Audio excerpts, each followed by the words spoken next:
Welcome back to another class in the laws of Basar B'chalav. We are in Hilchos Basar B'chalav in Yoreh Deah, Siman Sadi, chapter 90, and we finished up Sif Aleph last time, talking about the rules regulating the udder, known as the Kachal. That was Siman Aleph. Now we're going to talk about Sif Beis. And in Sif Beis, the second law over here, we're going to talk about what we actually do and how we actually treat the Kachal. So we saw a lot of reasons why last time that the udder itself should be permitted. I'm not going to make too many puns about the word udder in this class, I promise. But now we're going to talk about what the custom actually is for how we treat it, even though we saw what the Iker Halacha was in the previous one. So the Shulchan Aruch says over here in Sadi Beis, which is chapter 90, Halacha number 2, he says, Nahagu shel lavashlo im basar klal. The custom is not to cook the udder with other meat. So we talked about why this would actually be okay last time. Now we're saying that the custom is not to do that, and we'll go through how we get to that conclusion. Ulavashlo below basar betigun o bepashtida matzrichin kriya shesiva ar v'ticha b'kosel. And to cook it without other meat, such as with frying, okay, or a saute, or to cook it in a pot pie, one must slice it lengthwise and widthwise and smash it against the wall. Ulitzli kriya shesiv ariv. And to roasting, you have to slice it lengthwise and widthwise. So that is the customs quoted by Rabbi Yosef Karo, the author of the Shulchan Aruch. The Ramah adds, Ve'im ava or vishlo. Now, if you went ahead and cooked it, meaning you immerse it completely in water, okay? Okay, that would be fine to do. We mentioned that this was some of the things that we're saying that's the custom that's developed, and we mentioned the Mordechai last time and other post-game, and we'll go through those guys again in review for this time. Okay, B'makom hesed meruba, and you can go ahead and do that, but there has to also be not only that you went ahead and did it, but also it has to be a big loss to lose the udder. Like you're not going to have food for Shabbos. Aval, lavachi ein lahatir, but you really shouldn't be permitting it. Umashinahagu lekoro ulachadcho kam pa'amim shesiv arev al pnei kulo adif umahani yoser meticha bakosel. And he says that the minhag actually is to cut it lengthwise and widthwise many times. So we would call that scoring. So if you've ever taken a piece of meat and scored it in order to help it to absorb seasonings better, that's one way of doing it. And over here what we're doing is the opposite, which is to slice it open many times in order to get all of the milk out of it. And he quotes further, and for roasting, the custom has become to slice it lengthwise and widthwise and to smash it against the wall. However, if you violate this custom and forget to do anything and just roast it on its own, that's permitted. Im nitzla lechud below basar imo, as long as it's by itself on its lonesome and no other meat is with it. Ve'im nitzla im basar imo im nikra shesiv ar v'tachal b'kosel shnehim mutarim. Now, you shouldn't be roasting with other meat, but let's say you did. Well, if you prepared it properly, such as slicing it and dicing it and smashing it against the wall, then that's fine. V'im lav ha'elyon muter v'hatachton aser. Everything above the udder is fine. Everything below it, it's getting that milk dripping on it. It's prohibited. V'ein lesor shnehem shema nishapech hashapud. Okay? And you shouldn't prohibit both of them unless you have inverted the roasting shaft. Okay? These two roastings kind of like a skewer would go up the middle of it, and it would roast with the fire around the edges. Okay? The b'diavad lo machzikin isura, because the truth is that we don't assume that the prohibited stuff came out. Aval lechachila ein litzoloslo im basar klal, but the custom is not to roast with any other meat whatsoever. Ula kadera below basar nahagim bo isur lechachila, and we also say that you don't have to cook it by itself. And he says over here that's Rashi. We saw last time this was Rashi of the opinion of the Sefer Mitzvos Katan, of the Smak. That was that opinion. Okay. Below basar, and so too to go ahead and to fry it without other meat would also be fine lechatchila. Okay, I'm sorry. It would be without other meat. Okay. Vafilu nisyave shagachal, and even if it all dries out. V'im afar ubishlo b'kdeira levado b'diavad mutter. And if you went ahead and cooked it in a pot by itself, that would be fine. Im nikra shesiv arv'tachal b'kol. So as long as you did all the slicing and dicing and smashing against the wall. Mihu im nisyavsha tahainu la'acher sholoshim yom im avar vishlo im basar mutter b'diavad. However, if it went ahead and dried out, meaning it's waited about 30 days, just like sitting out on the table or whatever, okay, and then you cook it after that, even with the meat, that's permitted, okay, because apparently the milk will dry out and not be viable anymore. But lasos pashtida min agachal. Now, let's talk about this pot pie. Without other meat in it, nahagubo heter im ein ofin hapashida b'machavas. So if you are putting it in the pie and surrounding it with dough on all sides, it's fine if it's not in a pan, like a frying pan. But if you put it in a frying pan, then it's like you're cooking it, which we say already, you're not allowed to do that.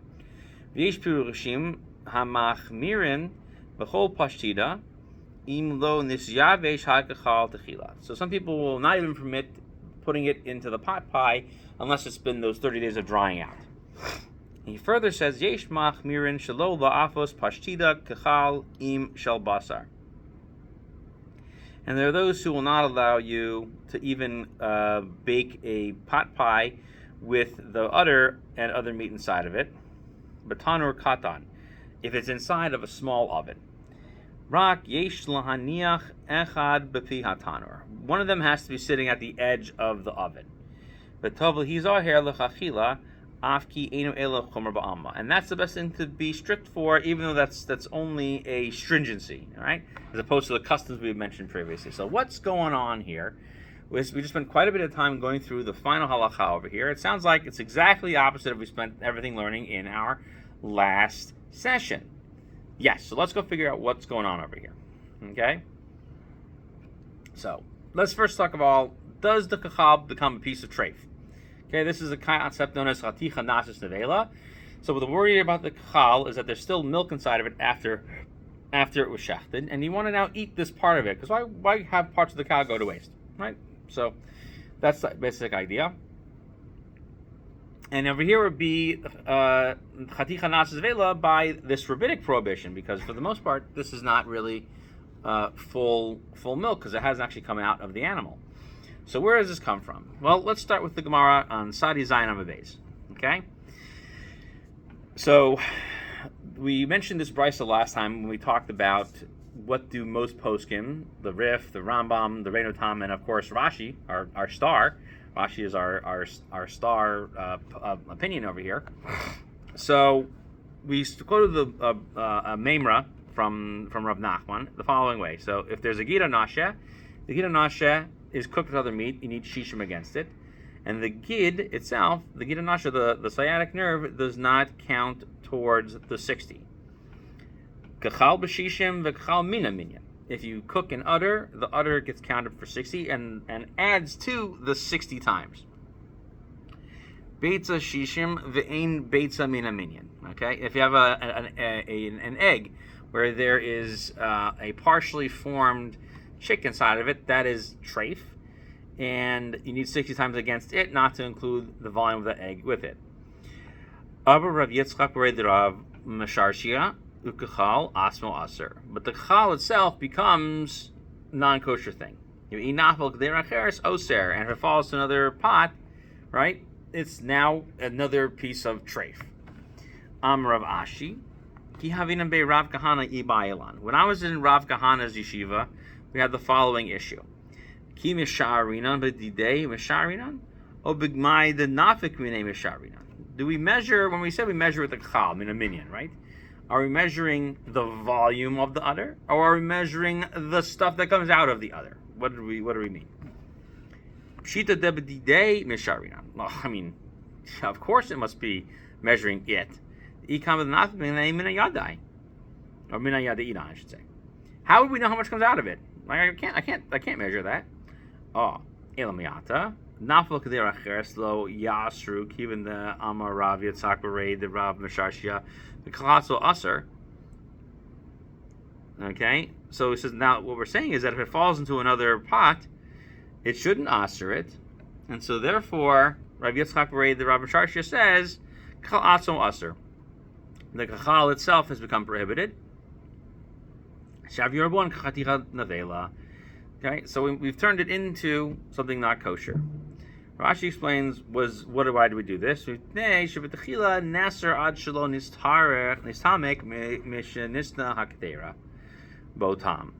so he's saying that at first when he dropped it in there, it was going to become a prohibited thing, okay, because it hasn't really fully hardened from the cooking, from the moment that it was put into the pot, and the flavor comes out immediately, and that's going to prohibit it immediately because it's right there. Okay, and so therefore that's why the rabbis say it becomes a prohibited substance. Okay, the Rambam brings down this halacha. It's in chapter 9, halacha 19, halacha 13. He says if the kachal itself, with everything in it, okay, there's 60 times against the kachal, right? So let's say it's 5 ounces of udder, okay, it's a gigantic pot, and you have 300 ounces of water and vegetables, whatever else was in there. So you add the kachals, you have 305 against the 5 of the kachal. So that would be enough to say it's 60 times and plus against it. Okay, so but still the Rambam says the udder is prohibited and everything else is permitted. Okay, and if you have less than that, nothing's good. Okay, not in either case. If it falls in another pot, it prohibits the pot, and you measure against the 16 like you did initially. Okay, because the chal self becomes a prohibited substance at that point, and you don't measure against it. You measure against what it was at the time it was cooked. Okay, and not at the time it is right now. Okay, so therefore you have to measure against that. So Yosef says that the Rambam means the following thing. He says, so what he's saying is that whether it fell in at less than shishim initially or it falls in at more than shishim, it's going to be prohibited. Okay, and you measure 60 times against it like you did initially, meaning the kachal is always going to the volume of the kachal is always going to increase the volume of the overall mixture to permit it. Okay, and this is also the opinion of the Rav Magid, the Magid Mishnah, and Rabbi Aaron Alevi in the Sefer Bedek Abayis. Okay, and the Ran says similarly that the reason why this is the case is because it's only an issue of maris ayin, and you don't have to be so strict about it. Okay, so the Rambam says that we don't say chaticha nasivela basar b'chalav derabanan. Okay, so that's something that we won't really focus on until later on. We'll really get into this halachas later on in Sadi Beis. But for now, suffice to say that he's being consistent with his opinion. So we'll see in a moment how this plays out amongst people who disagree with this thought pattern. So the Torah quotes the Rashba. The Rashba is arguing on the original source of the argument from the Aaron Alevi. So he's in the Torah Sabayas that we do say chaticha nas vela by derabanan. So the whole kachal should be prohibited. Okay, he says that if it fell at first into something where it was less than shishim, right? It fell to 59, right, times the amount. Okay, so then the kachal becomes a prohibited object, and if it falls into another pot, you're going to need 60 times against it.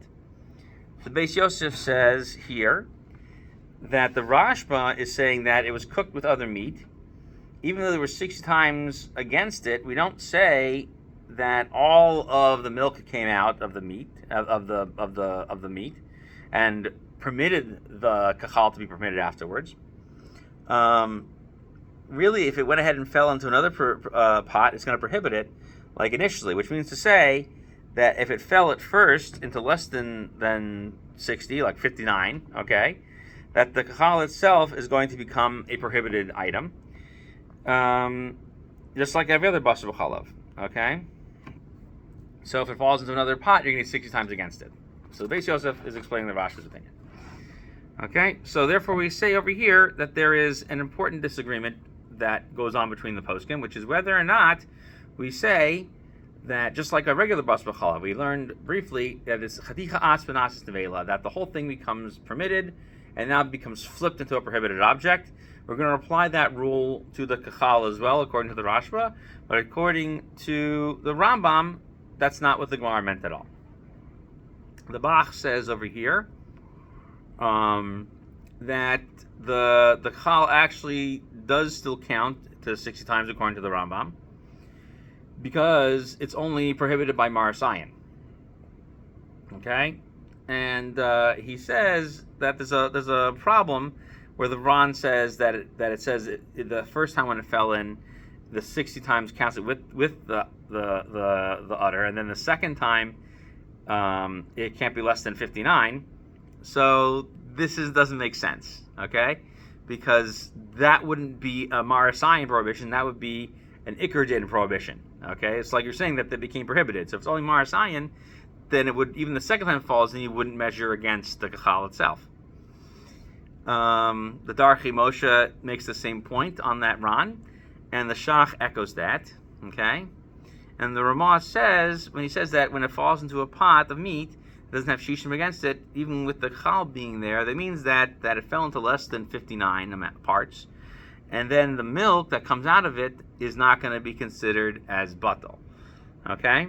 And so therefore the kachal is going to be prohibited as if it were prohibited by the din of basar b'chalav, okay? But if it fell into 60 amount that, then we're going to say the milk that comes out of it is going to become batal, and the kachal itself is only going to be prohibited because of maris ayin. So every later fall that it falls into things is not going to be a problem, okay? And so that's how they resolve that, okay? So the Beis Yosef is basically saying that according to the Rambam is saying that the second time it falls into something, it's going to be part of the 60 times, okay? Because of the Mars Ayin thing, and so therefore that shouldn't be the second time shouldn't be any worse than the first time. However, the Bach and the Torah's Chatas, all right, which is the Ramah, and then we saw in the Shach as well, they're saying that this Ran is not prohibiting it in the second case, and that's not what it means at all. Okay, that's only if it fell into 60 the first time, it's not 59 the first time. So that's another big machlokas. The Beis Yosef further says about the Rashba that if it's cooked with other meat, even though there's 6 times against it, you don't say, oh, the milk came out, and that's why it's going to be prohibited the second time. And this thought pattern is echoed by the Lavush in explaining this halacha on the Shulchan Aruch. So even if there was 6 against it the first time, it's still going to become nasis nevela. And then the second case, the second time it falls into the next thing, it's going to be considered all prohibited. Okay? And the Lavush is basically saying that there is this idea of what's known as Isser Davuk, meaning when something is really close to it, and right on top of it, it gets absorbed more quickly. And so therefore, you're going to say Chaticha Nasis Vela like that. However, in the Pri Megadim, he says that if there was 60 times against it in the first one, it's not going to be Chaticha Nasis Vela. So he's not so sure about this argument. However, we do see 3 really important things. Okay, number 1, the Rambam holds that there's no difference between falling into the first time or falling in the second time, whether it's 60 or not 60. Okay, that's one thing. The Ran, basically the way that explained by the Bach and the Ramah, is saying that it depends on if the first time it fell into less than 60, then it's going to become prohibited. Okay, but if it fell into 60 the first time, then the second time it's going to be considered part of it. Okay, and the third one is the Rashba himself, that there's no difference between falling into the first time and falling in the second time. You're always going to have that problem of being 60 times against it. Okay? Okay, so is this a essential difference between the Ramah and the Mechaber? I'm sorry, between the Rambam and the Rashba, right? Is that what we're talking about? So the Taz asks that question here in Sif Kat and Daled, and he says there seems to be a dispute between the Rambam and the Rashba about if something that's only dealing with an Issur Rabbanan is considered prohibited rabbinically, Chaticha Nasis Nevela, or if that there is no Chaticha Nasis Nevela by rabbinic prohibitions. Okay, so do we say that these two items, which are normally permitted, when you cook them together, are now prohibited afterwards? Okay, so the Beis Yosef basically makes this argument, and he makes this argument in Siman Sadi Tes and not here. Okay, which is that he says that according to the Rambam, that if you take milk and it falls into a pot which has meat in it, and that meat is from chicken, and it's less than 60 times, so that the chicken absorbs the milk flavor, so you can add more chicken to it. Okay, so even according to the Rambam, there's no prohibition of Chaticha Nasis Nevela by the Rabbanans. He's like, throw more chicken in there, right? The Rashi would say no. He would say now if more chicken fell in after it fell in the second time, then it should be permitted, as long as you didn't say that was prohibited already.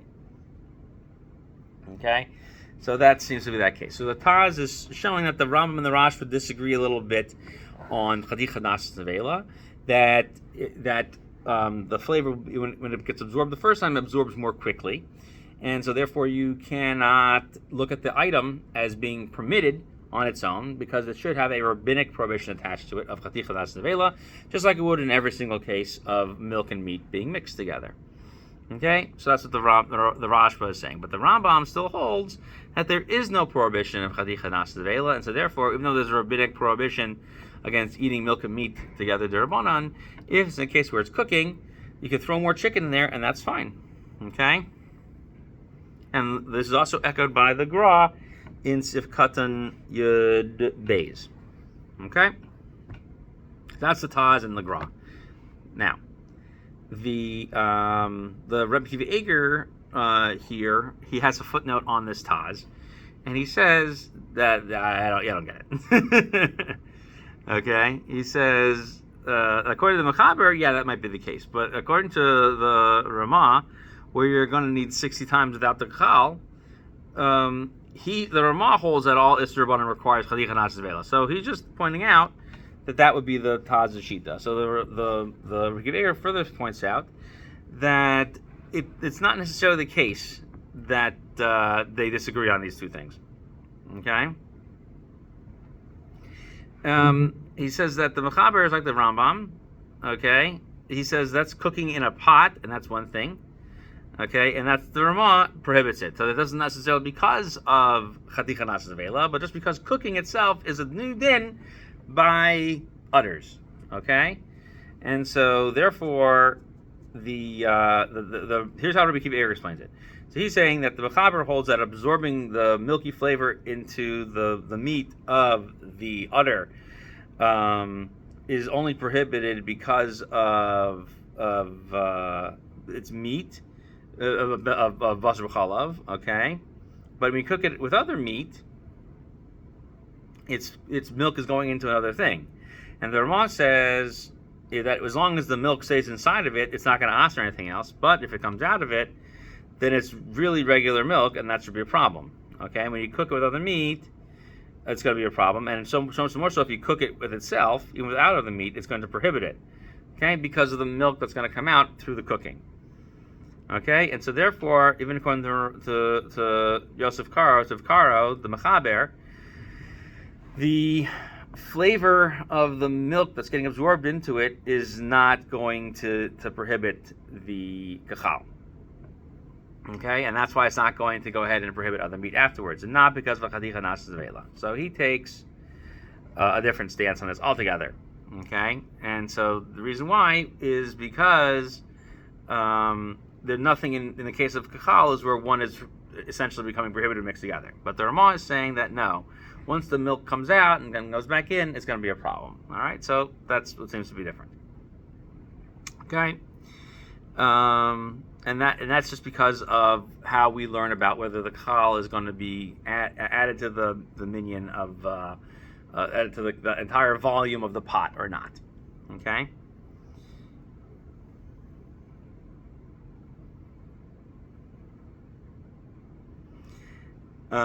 So there's another issue over here, is that so Rikiv Eger is basically adds that that even the Yosef holds Tichanas Tvela when something absorbs from Basar B'chalav.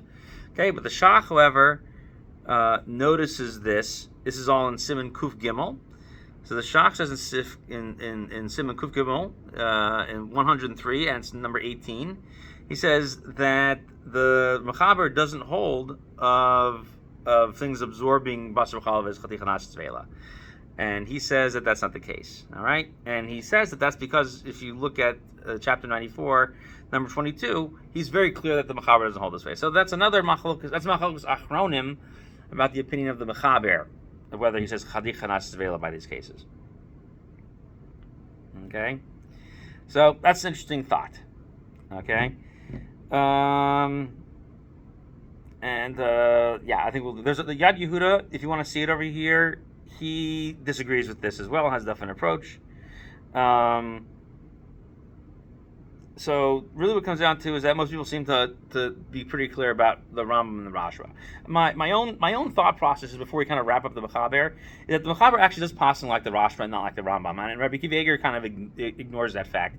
It seems pretty clear from Sadi Daled, like the Shach quotes, that the Mechaber has this other opinion, which is that even though the reality is that the item does not become prohibited, as we mentioned earlier, that there's an idea of davuk, where they're connected to each other, and because it's closer, it absorbs more quickly.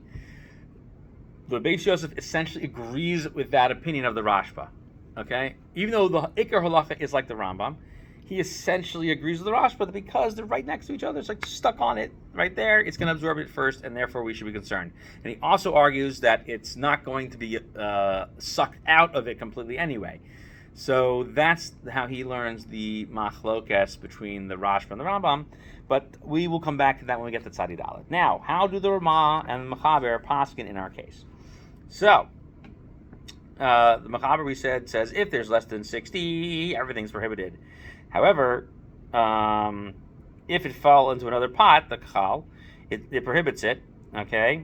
And you always count it towards the 60. Because the kachal is going to be considered like a piece of prohibited substance, okay? The Ramah says, and there are those who say that if it falls into another pot, in which there's not 60 against it, that the kachal becomes prohibited. And if it goes to another pot, the kachal doesn't count towards the 60. Okay, so that's the big difference. Even though everyone agrees that you can't eat it afterwards, the question is, how do you count the 60 times? So in that way, the Mechaber is similar to the Rambam, and the Ramah is taking the Rashba's approach.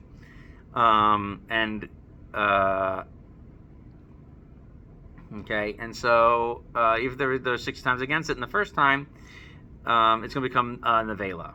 Okay, if it falls to a second pot, it's also not going to count towards the 60. And so therefore, the Ramah is saying that the Rashba is being a little more strict on that side. He's also taking the approach of the Ran as mentioned in the Bach. Okay, so which is that whether or not there's going to be Chatichanas Tvela in the first pot or not, which is not a problem for the Ramah, because he holds Chatichanas Tvela for everything. Okay, so according to the Ramah, if there's not 60 in the Kedera, then the Kachal does not count towards 60 times. Okay, and so therefore it's going to become a prohibited udder, and in the next pot it falls into, it's going to become a piece of prohibited udder.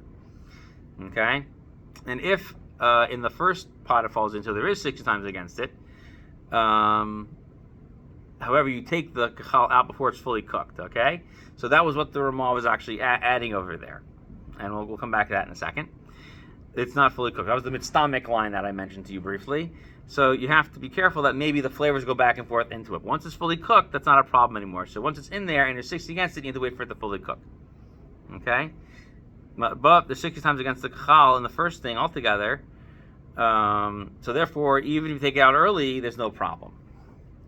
So what does this mean? So according to the different approaches of the Mechaber, the Pri Chadash says that the Mechaber is basically saying that the law is,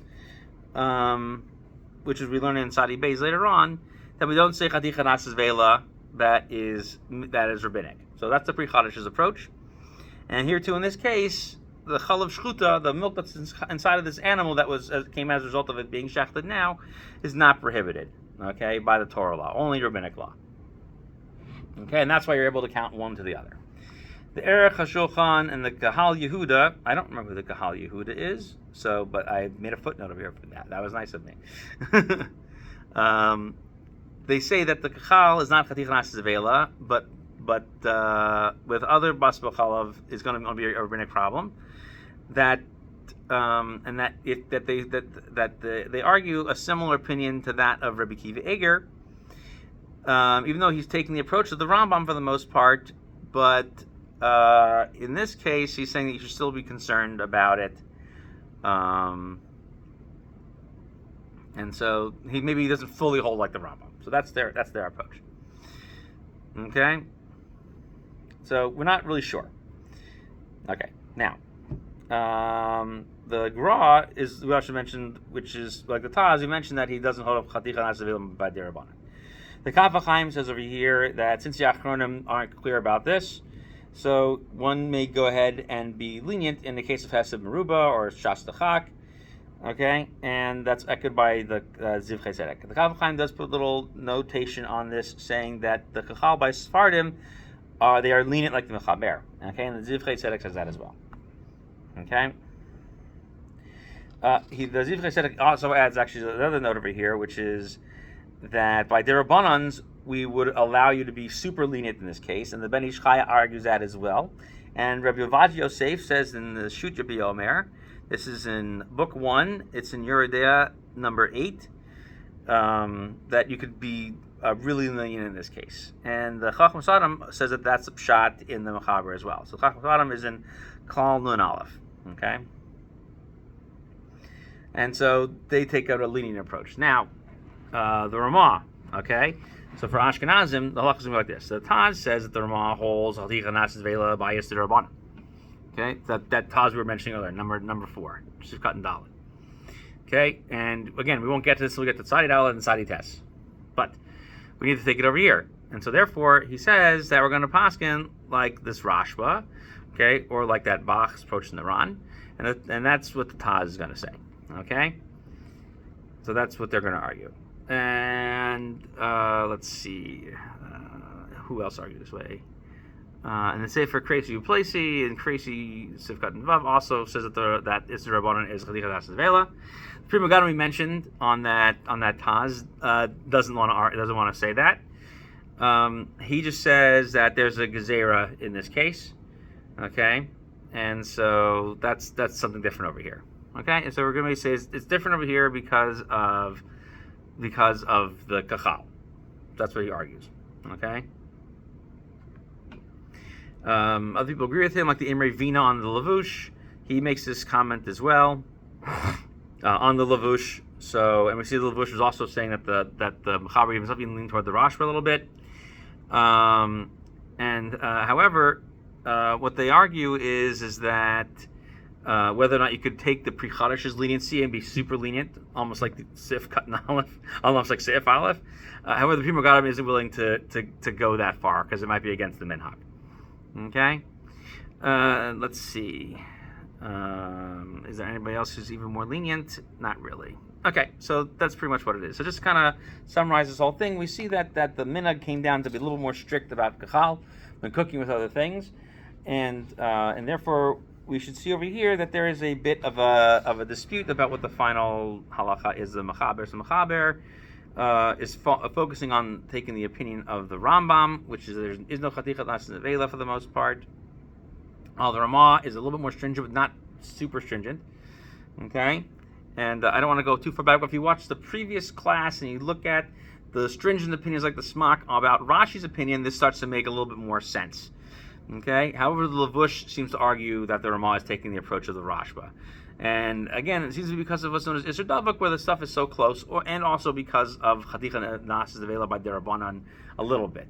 So it's a little bit. Like the split between the Rambam and the Rashba is not very big, and when we come back to Tzadi Dal, we'll see that some more. However, the Ramah is strict. So if there's not 60 times against it in the first pot, the Kachal is not going to count towards 60 in the second pot, and it's going to be a no good Kachal, right? It's not delicious at all. Don't eat it. Okay. You also have to be careful not to take the Kachal out before it's fully cooked. And that was the mitztamek thing that he says in his halach. If we go back to the beginning of our shir, that's what we were referring to, where it basically has to fully cook. Okay, and again, that's very similar to the Rasha's opinion. The flavor's coming in and out. If there was 60 times against the chal in the first time, and you let it cook the whole way through, and now you cook it a second time, then the chal will count towards 60 times. Okay? So that's it. So that's basically how that comes down to. In our next class, we're going to discuss more about how to measure against the kachal, and then we'll discuss how to actually cook the kachal. There's a lot of interesting stuff over here. Before we kind of move on into the cutting the kachal, how we serve it. This is, it's kind of a dry halacha, but I still have to learn it because you learn a lot of very important yisodos in halacha from this chapter. So thank you for bearing with us as we discuss the rules of kachal. But we did learn a lot today in terms of we introduced the topic once again of chaticha nas vela, of when something that's permitted becomes something prohibited. We started to talk about the idea that maybe the flavor doesn't come out. Is it a rabbinic problem? Is it a Torah problem? Thank you for joining us for this class. Look forward to learning with you next time.